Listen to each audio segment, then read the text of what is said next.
Have you ever kept a family secret for decades? I won't ask what, just curious. I remember the first time I realized my parents saw me differently. I was maybe 9.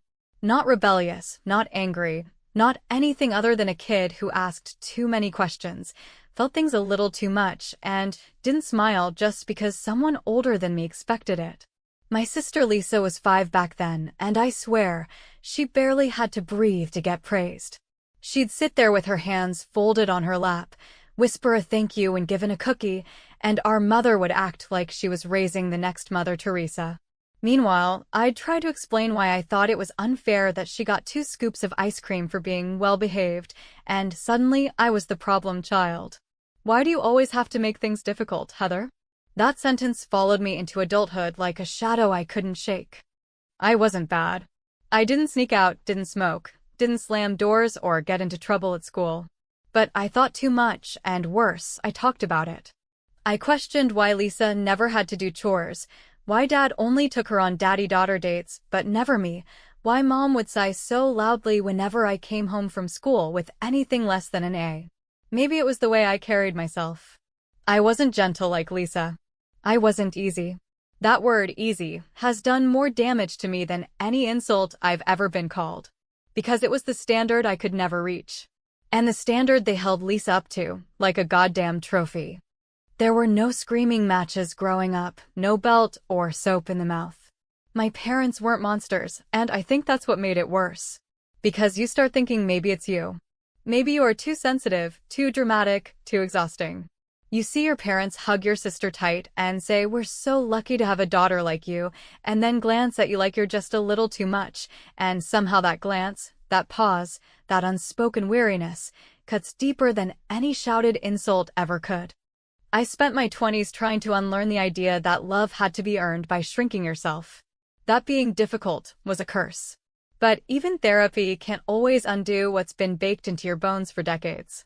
And the thing is, I really thought we were healing. I thought maybe, as adults, my parents and I were finding our way back. I stopped pushing. I stopped expecting too much. I called on birthdays. I visited on holidays.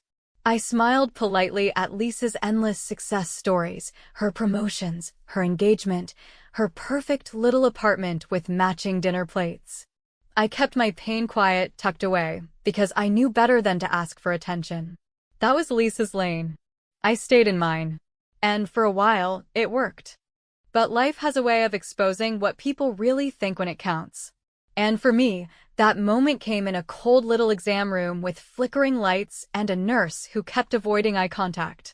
I'd been feeling sick for months, bloated, cramping, nauseous at random times, and I chalked it up to stress, or age, or bad luck. But when the doctor pulled up the scan and pointed to the mass on my ovary, everything slowed down. It wasn't cancer, thank God, but it wasn't something I could ignore either. Surgery was the only real option. The kind of thing that couldn't wait, but wasn't quite dramatic enough to rally a crowd. I didn't want to ask them. I really didn't. I'd been scraping by, paycheck to paycheck, after moving out of state for work and taking a pay cut. I had insurance, sure, but deductibles are a cruel joke in this country, and mine was sky high. The out-of-pocket cost was just over $4,000. Not nothing, but not insurmountable, especially not for people like my parents, who had just finished remodeling their kitchen for the second time in 5 years and were talking about downsizing into a lake house now that they were finally free of obligations. So yeah, I swallowed my pride, picked up the phone, and asked for help. I didn't cry. I didn't beg. I explained the situation calmly, told them I'd pay them back slowly, even offered to draw up something in writing. I remember the silence that followed and how long it stretched. My dad said they'd have to look at the numbers. My mom said, "We really weren't expecting something like this, Heather." And then she added the line that stuck with me more than anything, "You've always been so independent. We just assumed you had this handled." That was their answer. Not a hard no. Not a cruel rejection. Just a slow, gentle withdrawal of responsibility, like watching someone step away from you in a crowded room without making a scene. I said it was fine. I said I understood. I hung up the phone and sat in my car until the sun went down and my legs fell asleep. That's when I felt the sharpest betrayal, not from their words, but from how unsurprised I was by them. And yet, even that didn't break me. I scheduled the surgery. I moved appointments. I sold a few things online to cover the deposit. I even put a small balance on a card I'd sworn I wouldn't use again, because I didn't want to give them the satisfaction of saving me. I wanted to prove, once again, that I could do it without them. But then something happened that I didn't expect. A week before my surgery date, I was scrolling Instagram, killing time in the waiting room before another pre-op visit, when I saw a photo pop up on Lisa's feed. Her smiling face. Her hand holding keys. The caption read, "I have the best parents ever. Thank you for the new ride. I promise I'll keep being easy to love." Behind her was a brand new BMW. Not a used one. Not a hand-me-down. A shiny, showroom-fresh, luxury car. That moment, right there, that was the moment something snapped. And not in a rageful, movie-style meltdown kind of way. No, something colder. Cleaner. A part of me that had been waiting, quietly, for an excuse to leave finally got one. I didn't scream. I didn't call. I didn't text. I just knew. They'd made their choice. And this time, I would make mine. By the time the pain had started dictating how I moved through my day, limiting how I walked, how long I could sit, even how I slept, it was no longer something I could ignore or treat with heating pads and half-hearted advice from health blogs. It had grown into something sharper, more persistent, an unwelcome presence I carried inside me every hour. The gynecologist had confirmed what I already suspected in the deep part of myself I'd been trying to silence for weeks. I needed surgery. Ovarian cysts, not malignant, thank God, but large enough to risk torsion, rupture, and complications I didn't even want to Google. And while I didn't feel fear in the classical sense, no trembling or crying, it was the helplessness that crept in slowly and took root. I was 37, alone, far from home, and forced to make practical decisions with no emotional safety net to lean on. After the appointment, I sat in my car in the parking lot, staring out at the gray sky as if the clouds could give me answers I didn't get in the office. My phone buzzed with a reminder about a client meeting the next day, a deadline I hadn't prepared for, and a text from Lisa that just said, "Brunch this weekend? I miss your face." That made me laugh, but not in the way a joke does, more like the way someone laughs at a car crash they can't look away from. I couldn't remember the last time I asked for help, real help, not a favor or an opinion, but something heavy and costly. Maybe that was why I still hesitated to make the call.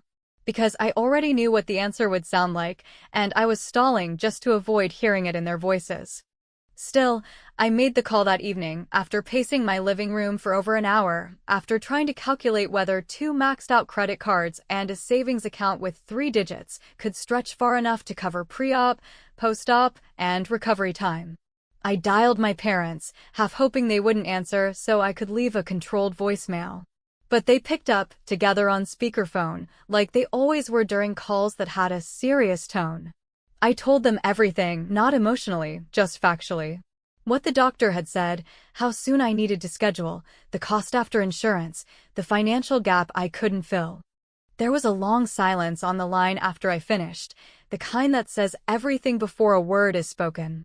My father cleared his throat, which was his way of buying time when he didn't like what he'd heard. My mother sighed, but not in a dramatic way, in a tired, inconvenienced way, like I had dropped something sticky on her clean kitchen floor. My father spoke first, saying, "That's a lot. More than we expected." And my mother followed with, "We weren't planning for this kind of expense right now, honey. We've had a few things come up."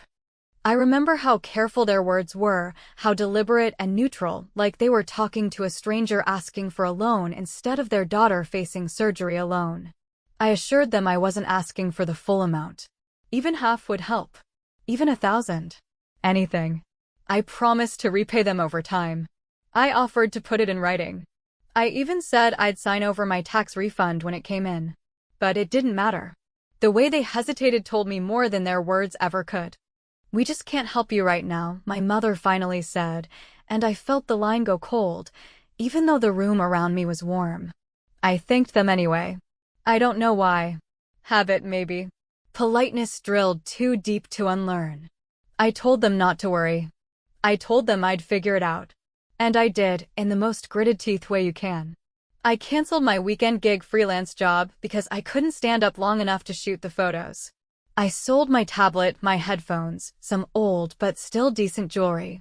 I found a predatory short-term loan with absurd interest, something I'll still be paying off by next Christmas. I didn't tell my friends. I didn't tell my coworkers. It felt too raw, too close to the bone. The week before the surgery, I was eating a stale granola bar for dinner and checking my bank app to see if the last paycheck had cleared when I opened Instagram out of habit. And that's when I saw it. A post from Lisa, standing in front of a silver BMW, polished to a mirror shine, with that stupid grin she always had when she got what she wanted without asking. The caption underneath read, "So grateful. New ride from the world's best parents." I must have done something right. I stared at that photo for a long time. I read the caption twice, then 3 times, not because I couldn't believe it, but because a part of me wanted to see if I'd missed some sarcastic context. But no, there it was. My sister, 5 years younger, still living at home, still eating meals she didn't cook, doing laundry she didn't fold, holding keys to a car that cost more than my entire medical debt, and my parents smiling beside her, hands on her shoulders, like they'd won the lottery. I didn't scream. I didn't cry. I didn't throw my phone or text them a paragraph of fury, even though I could have. I just sat there, feeling something inside me shift in a way that I couldn't name at the time. It wasn't rage. It was colder than that. Cleaner. A kind of detachment that doesn't shout, but quietly decides, never again. That weekend, I had the surgery. No one was there to drive me, so I paid extra for medical transport. No one brought soup or flowers or texted to ask how I was healing. I watched Lisa's stories from my bed, where she was posting selfies at brunch with our parents, raising mimosas, laughing into the camera with a filter that made her eyes look even bigger than usual. The caption? Celebrating the easy life. And still, I didn't confront them. Not once. I didn't give them that satisfaction. Because I realized something vital in those days between anesthesia and recovery. If they could watch me bleed alone and still toast champagne with Lisa, they never deserved my anger. They deserved something worse. They deserved my silence. There's a kind of grief that doesn't come with funerals or flowers or sympathy cards. It doesn't even come with acknowledgement, really, but instead arrives in the stillness that follows a decision you never wanted to make but knew, deep in the marrow of your bones, had become necessary.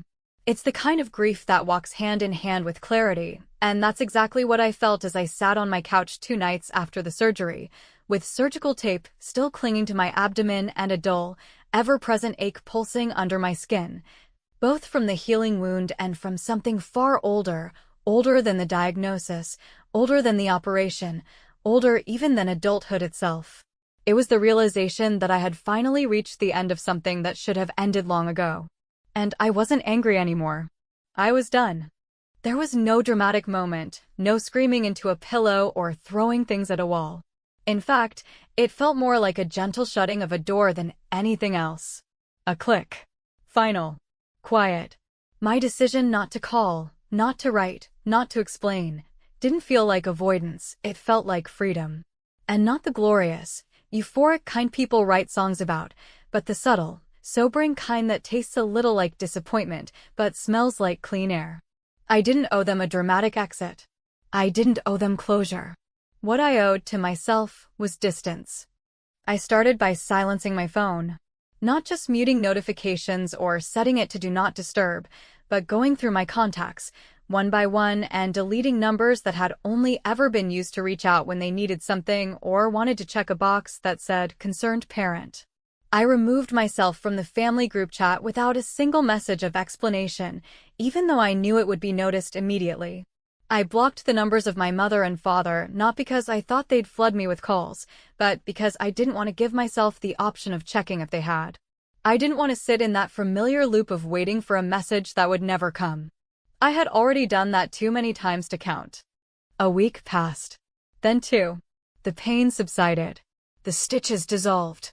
I began to walk without wincing, eat without nausea, sleep without waking up at 4 in the morning, panicked that I might die alone. No one from my family reached out. Not one phone call. Not one text. Not even a digital thumbs up from Lisa, who posted twice during that time about how grateful she was to have such supportive parents who always showed up when it counted. The irony would have been almost amusing if it hadn't been so expected. And so, on a Thursday afternoon, as the late autumn sun poured through my apartment windows and bathed the floor in that soft, orange light that always made me feel like maybe the world wasn't such a bad place after all, I made a decision that had been quietly growing roots inside me since the moment I saw Lisa's BMW photo. I packed a box. Then another. Not with everything. I didn't need everything, but with what I knew I could carry, what I wanted to take into the next chapter. I listed my furniture on a local marketplace app. I sold my mattress to a college student who picked it up with his dad's truck. I gave away kitchenware, old clothes, things I had once imagined using in a home I now knew I would never share with my family. I didn't tell anyone I was leaving. Not my friends, not my coworkers, not even the building manager, until the last possible day. I found a small rental in North Carolina, a few states and several emotional miles away from Ohio. It wasn't flashy, it wasn't big, but it had 2 windows in the bedroom and a front door that creaked when I opened it in the mornings, and somehow, that felt like enough.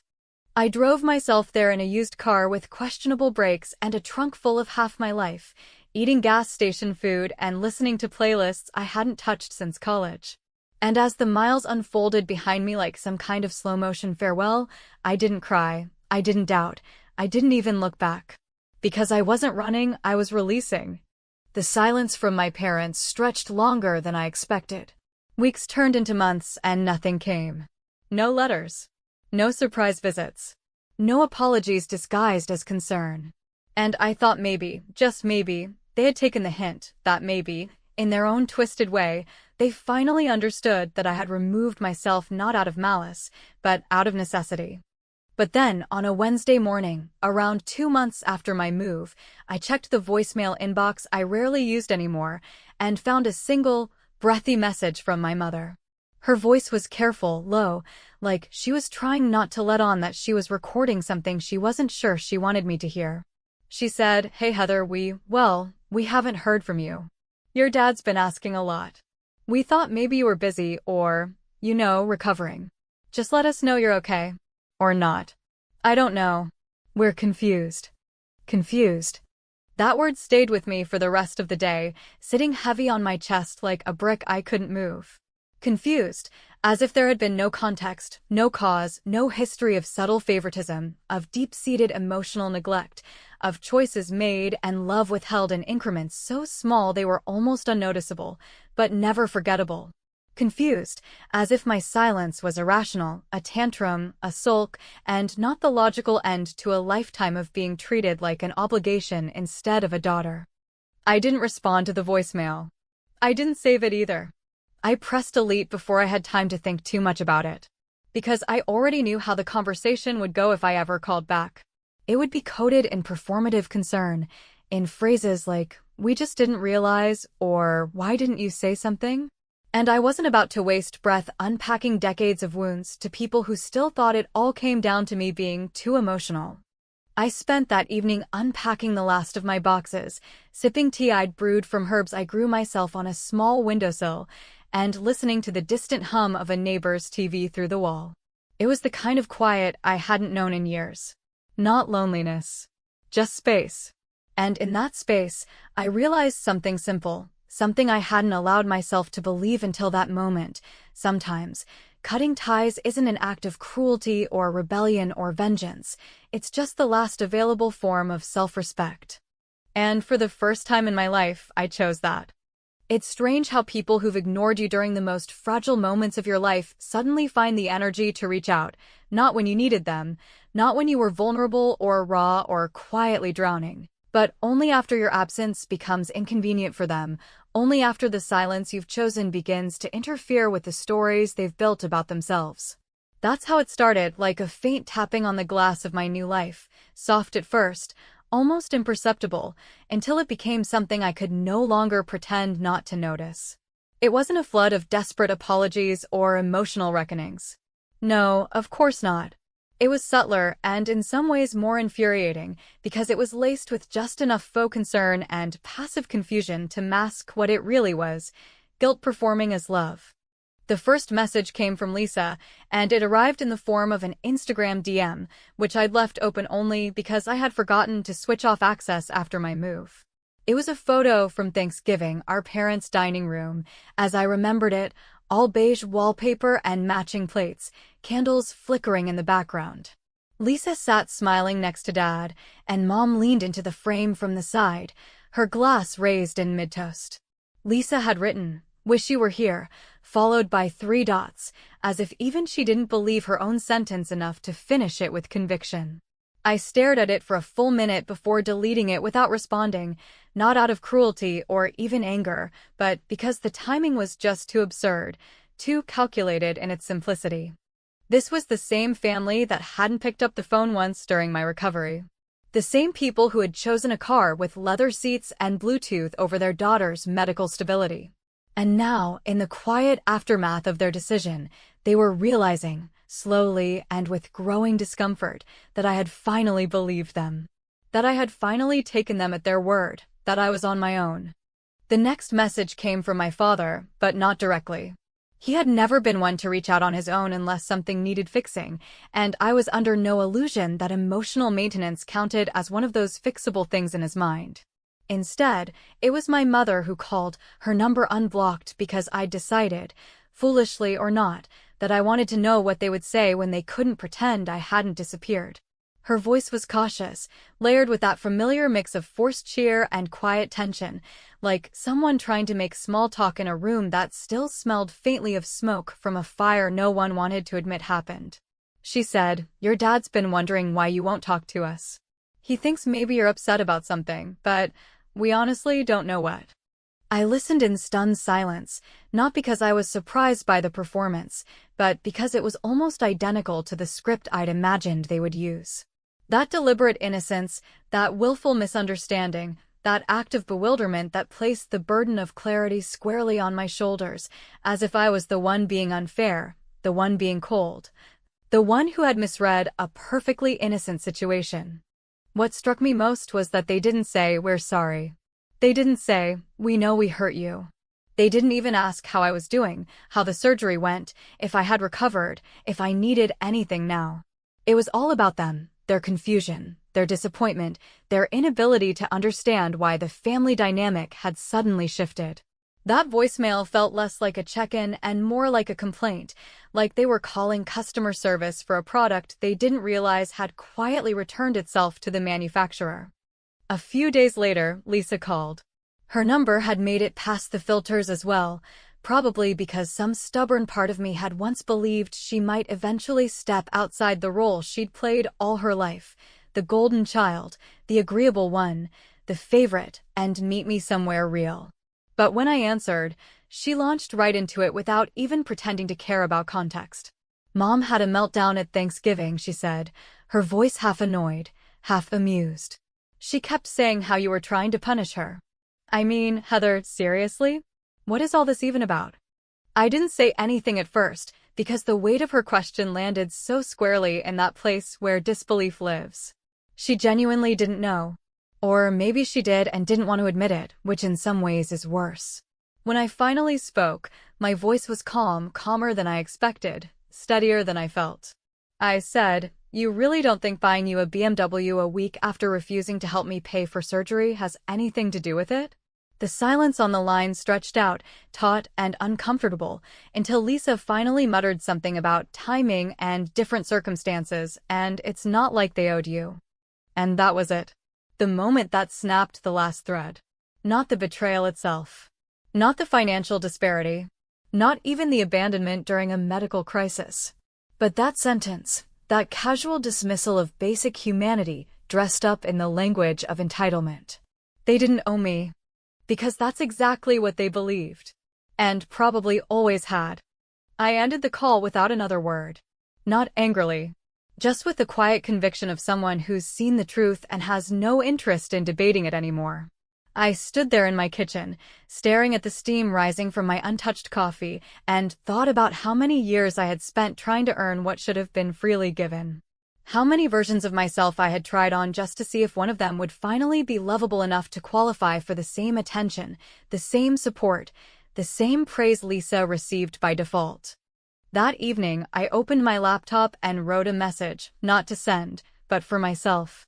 A simple line, typed without emotion, but full of meaning I knew only I would fully understand. I wasn't hard to love. You just didn't want to try. I saved it in a folder named Unsent. Closed the laptop. Turned off my phone. And for the first time in years, I went to bed without checking for missed messages, without bracing for impact, without waiting for the next emotional breadcrumb that would never satisfy the hunger I'd been taught to ignore. And somewhere deep in that silence, I realized something that startled me, not because it was new, but because I had finally stopped resisting it. I didn't need them to understand. I just needed them to remember I was gone. It's a strange thing, the way absence starts to speak louder than presence ever could, the way silence, stretched out long enough, begins to echo in places that used to be filled with noise, excuses, and empty words passed off as love. I didn't think they'd keep reaching out, not really. I thought that after a few awkward attempts, after a couple of voicemails gone unanswered and polite texts left on read, they'd move on, retreat into the comfortable fiction that I had drifted or gotten too busy, and eventually fold me into the family mythology as the one who always kept her distance, who never really belonged. But people like them, people who craft their identity around being decent, functional, self-congratulating parents, don't like gaps in their narrative. They don't like loose ends. And so, the messages kept coming, not frequent enough to be harassment, not warm enough to feel like love, but persistent in that cloying way a leaky faucet keeps dripping long after the handle's been shut tight. The final one came on a Tuesday morning. It was an email, because by then, I'd blocked their numbers again, tired of being jolted out of my day by the sharp ping of another guilt-laced voicemail pretending to be concern. The subject line was just my name, nothing more. The body of the message was brief, no more than a few lines, but it said everything they had been trying and failing to say for nearly a year. My mother wrote, "If you're trying to punish us, congratulations. You've succeeded. Your silence is louder than anything you could have said. Just know that we always loved you, even if you never made it easy." No greeting. No closing. Just that.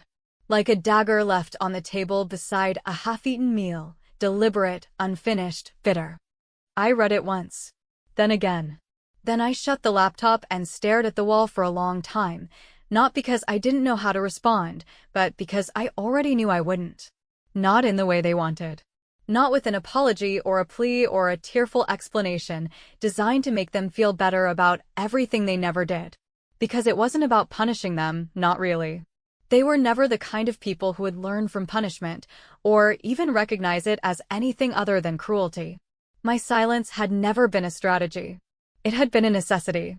A boundary forged in the fire of betrayal and cooled in the slow, painful solitude of self-recovery. But I wasn't heartless. And I wasn't made of stone, even if I'd learned to act like it. So I did write back, just once. I sat down at my desk, with the blinds half open and the sunlight pooling on the hardwood like spilled honey, and I composed a letter, not an email, not a text, but a real, physical letter on actual paper. There was something grounding about it, something final and weighty, like carving the truth into it instead of shouting it into the wind. In the letter, I didn't rage. I didn't blame. I simply told them what had happened from my side. I told them what it felt like to be in that hospital room alone, counting ceiling tiles between morphine injections, trying not to vomit from the pain and the anxiety, knowing my parents had not only chosen not to help, but had chosen, within the same breath, to reward my sister for existing within the boundaries they found convenient. I wrote about the way it felt to see Lisa smiling in front of that car, a car I knew cost more than my entire debt, and the way it felt to scroll past that post with surgical tape still on my skin. I told them I wasn't asking for money, or an apology, or even reconciliation. I told them I wasn't interested in rehashing old wounds or playing games where someone wins and someone loses. I said, This isn't revenge. This is relief. This is me finally stepping out of a role I never chose to play. I didn't leave to hurt you. I left because staying was starting to hurt me in ways I could no longer ignore. I ended it with a line that had haunted me since childhood, one my mother had often said during tense moments, usually when I cried or pushed back or expressed emotions she didn't want to deal with. "You've always been so hard to love." And I wrote beneath that, in careful ink maybe. Or maybe you just never tried very hard. I didn't sign it with love. I didn't sign it at all. I folded it slowly, sealed it in a plain white envelope, and mailed it to the address I had grown up in but no longer thought of as home.